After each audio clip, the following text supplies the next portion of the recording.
Hey y'all, Alan here. I was going to set my stuff up this evening to sleep in on my back porch, and I thought this might be a pretty good time to go ahead and show off my gear that I'm going to be bringing with me on the trail for those who are interested in seeing what my new kit entails. So, I don't know, without further ado, let's take a look. So, here we go. Ooh. As you can see here, we have my lovely new pack. It is a Gossamer Gear G420, and it's a frameless pack, but it comes in somewhere around, I don't know, 4 to 4.5 pounds lighter than the pack that I carried, the Kelty, on my trail trip. So very pleasant experience. Now, one of the things about these packs is that you really need to be careful about how much you put in here. Naturally, because it's frameless, you're looking at, it's going to be a more uncomfortable ride the more stuff that you put in it. So naturally, this is made for, carrying lighter kits, which I am trying to do. And so far, this has been working out pretty well. It's about a 40-liter pack compared to 55 or 60 from my Kelty Red Cloud. So, a significant downsize capacity-wise, but it really doesn't feel like it. Now that I've simplified my kit over the years, it actually kind of feels spacious. So that's the pack. Now, for my trekking poles, I'm just going to go through these as I'm kind of taking everything out. For my trekking poles, I got these Z-Packs, carbon fiber ones. Nice and ultralight. Last time I had the twist locks. These have the clip locks. So that's pretty nice. As you can see, this tip is not as dirty as this one. And it's because I actually broke this on a rock on one of my local hikes. So I've replaced it with a new one. You can see how much more worn this one is, but the tip's good. So that's something that I'm going to need to be paying attention to while I'm out there, just to make sure that I don't need to replace another tip while I'm out. I typically only really hike with one of these at a time, so I may end up sending one home or just having it as a backup, but those are those. Here on the front, I got one of the Gossamer Gear shoulder packets to put onto my my strap, and I got this really just to hold my phone. And it's made for these packs, and it's got this nice little Velcro strap in the back to hold it in place, and it's got one that runs down the center that keeps it from going up and down. And you don't see that because it's behind here, but it sits really well. It doesn't really flop about or anything, and it's got this nice pocket in the front that I can put an old snacker in. And so I've gotten in the habit of doing that. Here we have the finest in Nature's Valley's dark chocolate cherry trail mix bar. Delicious. Okay, in our side pockets we got agua, water bottle with sport cap. I'm probably going to replace that. I'm going to use the 1 liter. I have at least one 1 liter smart water bottle. Nothing else in that pocket. Scoop. And then on this side, another water bottle of the same variety. We'll probably carry this because I like to have one with the little sippy top. Or I might take the sippy top and just put it on a smart water bottle. Okay, so now let's unclip and start going inside. Oop. Okay. Now let's see if I can do this one-handed. I got a big old thing. Oh my god. Get out.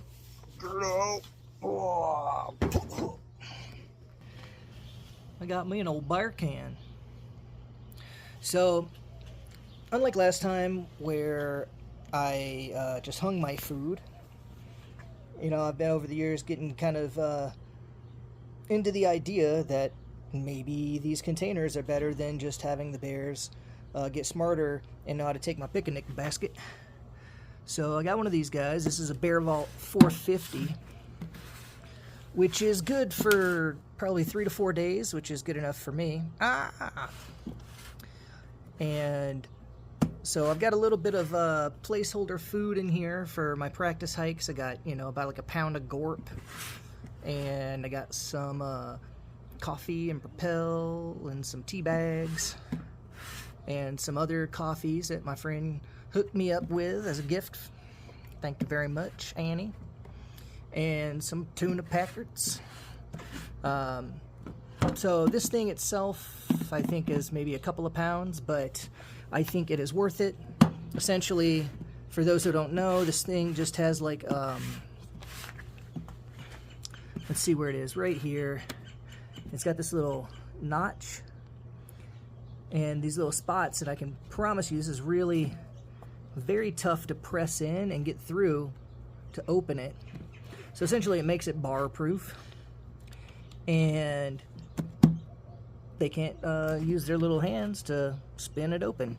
Of course, now it makes it kind of tough for people, but you learn how to either press in here and make it do, or I use a card right here as a shim and it just spins right open. And then when you want to store it at night, you just flip it over and put it out in a nice open area. So take it out here in my yard, and there we go. It's bar proof. So one of the neat things is that this has a design that you can see right here where it's got this lip. So you store it upside down. That prevents any water from getting inside of it, and also makes it so that the spinny top that opens is on the bottom. So you got to do a lot more to get into it. And you leave it in a nice open area so there's nothing to like press it up against, so they can't just like press it up against a rock and go, you know, or push it off a cliff or into a river or something. So there you go, bear can lesson, bar can 101. Okay, now inside the old pack I got this liner, and this is like a 2 or 3 mil liner. It's pretty thick, feels pretty durable, so we'll see how it does. I got this from Gossamer Gear, but you know, last time I used like a trash compactor bag, which is a similar thickness, maybe a little bit thicker. It worked very amazing as well, and I used it like the whole trail. Now inside the goodie bag we got first part of my sleep system, which is my pillow. This is the one I got from Trail Days. I have washed it and maintained it, and it is in pretty good condition. Still sleeps like a pillow. What's next? Next we have my hammock, the Eno Jungle Nest hammock. This one is a double-size hammock compared to my one before was a single. And you can see this line here. This actually comes with a bug net installed, which for anyone who saw my trip before, you know that the bugs drove me nuts and kept me up some days. I lost a lot of sleep and energy from it, and decided that was a bad idea. TM. So got this one. It weighs a little bit more. and has this little ridge that you can almost see right here is the pole that gives it some tautness with the net so it's not laying in your face. And yeah, that's that. To hang it up, last time I had some really like non-adjustable tree straps, and this time I have these guys, which are the Helios suspension system. These are lighter, and they actually have a thin rope that allows you to adjust.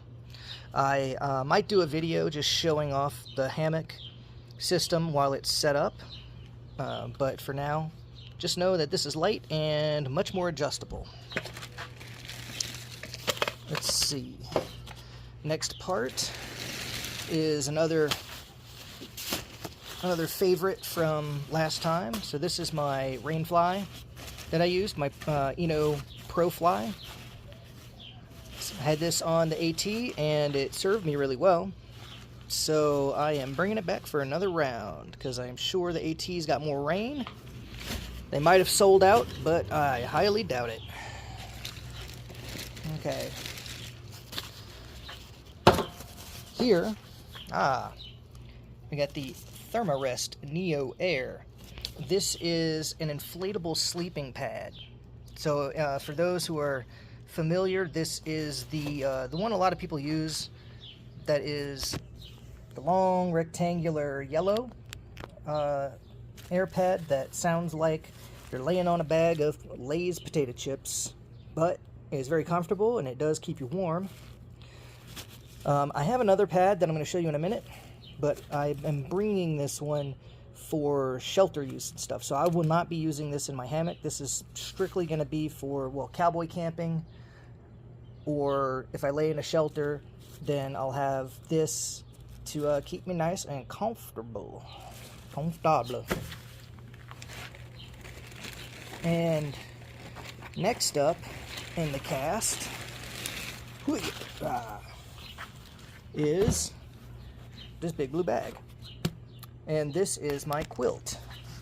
And as I talk about it, I will one-handed open this thing. This is a compression sack that I got from the old REI co-op, the coop.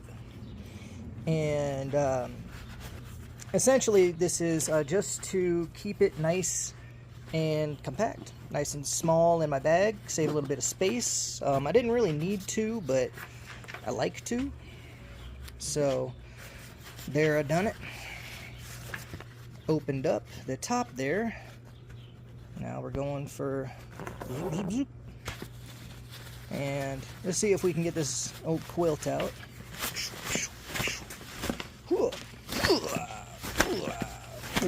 Almost. Oh, and movie magic. So it is a quilt, and it's much like any other quilt that you might see in your life or have at home to sleep on. It's not all the way out there, but it's a big rectangle that can zip up and make a sleeping bag if you want, or it stays nice and open all the way, and you can just drape it over yourself, or as I might do tonight, I'm just going to lay it out to use as like a bug layer below me, and have my thin sleeping pad under it, and voila, be the sleeping system of choice. We're just going to leave that as a nice little rug for the moment as we reapproach the bag. Now, this is a very professional footage. Actually, there's nothing else inside of the bag. So you can see this is a very pared down kit. Now we're going to go into the front here and talk about a couple of items. So I have this bag of miscellany,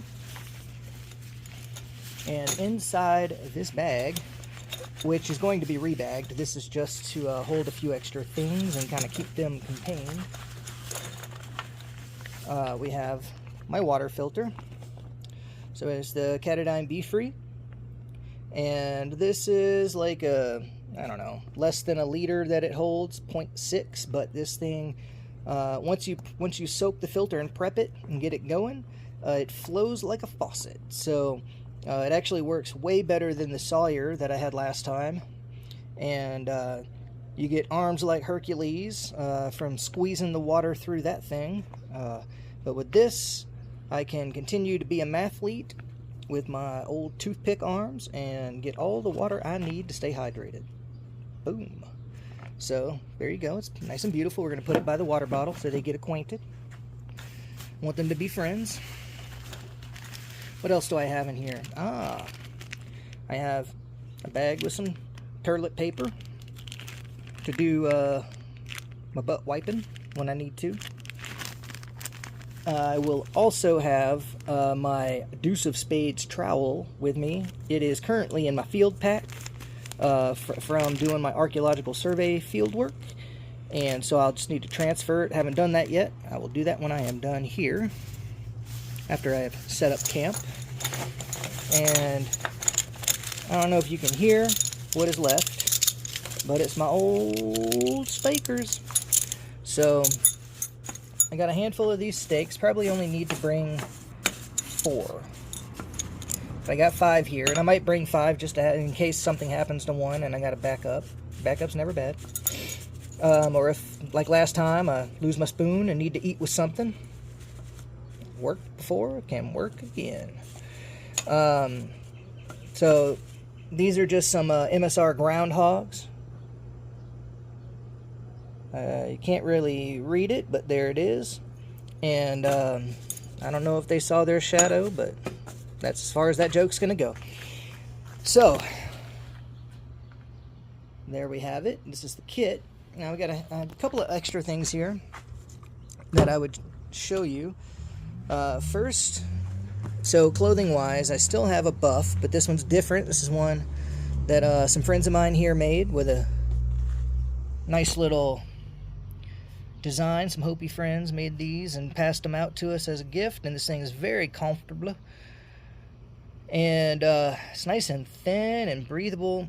And so I really like to wear this, and in many days I'll probably wear just this. But in tandem, I am going to have this hat. This is a CL. You can't even read it. It's white on white. I don't know why they did that. But this is a sun hat, so it comes with this nice neck barrier that just kind of hangs down. And well, I'll show you how it looks in action. Right up there's my hand. Hey, and there's part of my hand and my face. So when I wear it, it's just boom boom, see? So just chills and kind of protects my neck, my necular parts. And then what I'll do is I'll wear the buff under it, so it acts as a barrier under the hat. So it'll hold the sweat here, and the hat's a little bit big for my head, so so what it'll do is it'll kind of keep it nice and tight, and then also it'll prevent chafing, because that'll be there, and then the hat will be up, and they'll have like, and that's how you prevent chafing, is to have like the point of friction be between fabric instead of on your forehead making a third eye. So let me show you a couple more things. The other things I have here, socks and liners. I'm gonna have, like last time, these are the Injinji toe sock liners, which are pretty comfortable. So I got a couple of pairs of those. These are placeholders. I got ankle socks I'm probably gonna wear instead of this is a pair like I had on trail before, which are really good, but probably won't do that. My shoes, and these are the La Sportiva Wildcats. Last time I had the Salomon XA Pro 3Ds. These are comparable in sturdiness and support, but they are made by these guys. So they don't make the 3Ds anymore. These were suggested to me. I got a pair, fell in love. My feet were in love with them, so I said that's what I'm gonna do. And I changed out the laces to these custom lock laces. So these this is similar to what I had on the Solomons, where it just slides up and down, real easy to lock your laces in place. And I like it because these are pretty stretchy, if you can see. And so as long as I don't do this too terribly tight, it allows this to kind of flex a little bit skosh as my feet kind of expand and contract. It'll kind of move with it a little bit, but I can tell you that it's not nearly enough. You still have to adjust them. And last but not least, I have the 2023 edition AT guide. Some people might say, why don't you get the new one? This is the one I had. I also have gut hooks on my phone. So if I need anything super up to date, that will be there. And I have modified this one by leaving in some important information stuff. And as you can see here, I've torn out the pages I don't need, front and back, and left only the section that I plan on being out for, which is the state of Virginia. So here is where it starts in Damascus. This is where I'll be starting. And I just left a buffer page. And there we go. So there you have it. Long-winded, professional. I probably could do it better, but just thought I'd do it on the fly. Still took like 20 minutes. I am going to be getting a few more things, but it's not much. Mostly it's going to be like medicine. You know, my toothpaste and toothbrush. My actual food, which is going to be a little bit more. And I'm probably going to carry an extra water bag. Not that I think I'm going to need it, but just in case.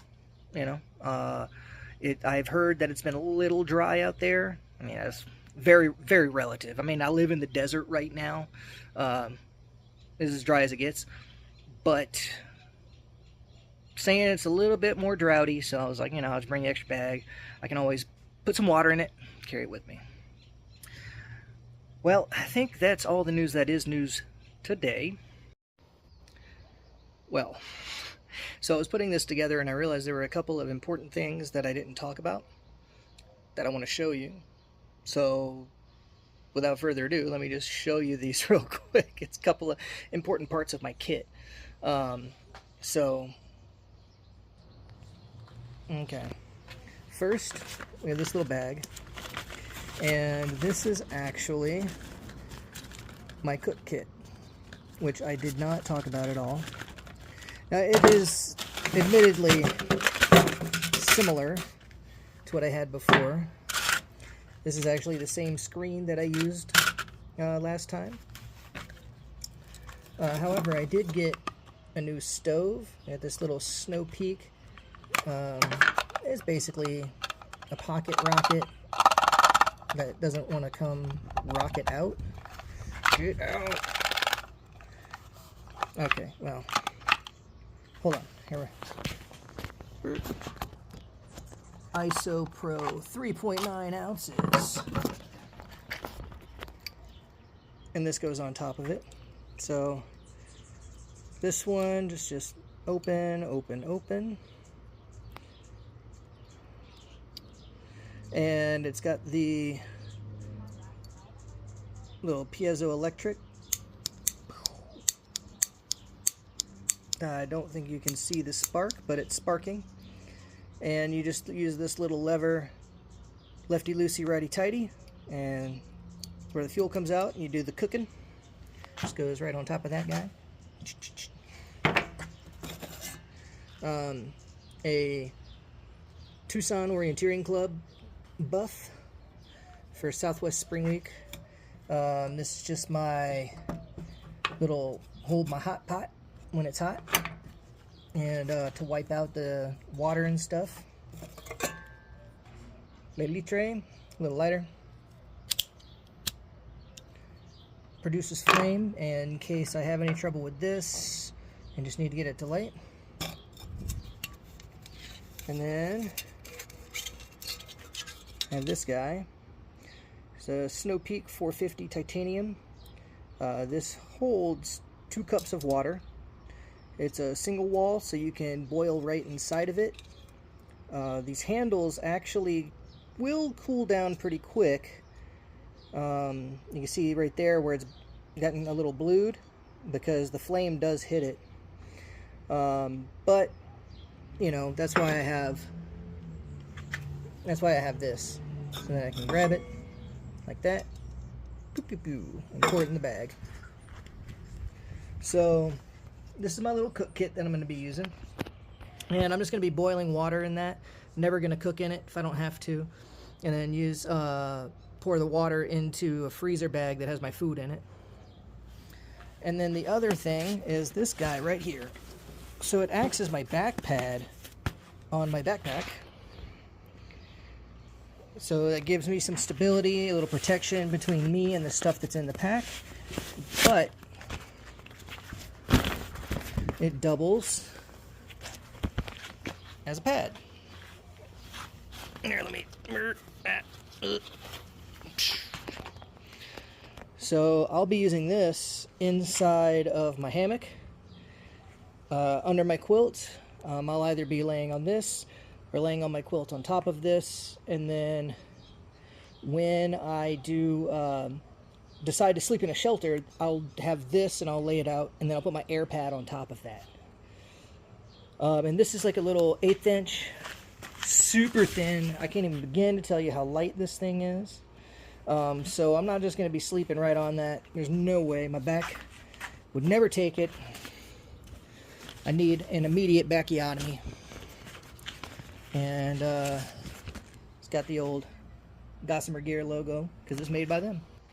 So that's that. That's all the stuff, man. And we're gonna need a song of the day. Give me a second. So, song of the day today is gonna be a song Diarabi by Vu Farkature, who is a Malian artist, and a band from Texas named Krungbin. They did a cool album together, and that song is amazing. Link is going to be in the description. Check it out. And yeah, hope you guys have a beautiful day. Thanks for watching my video.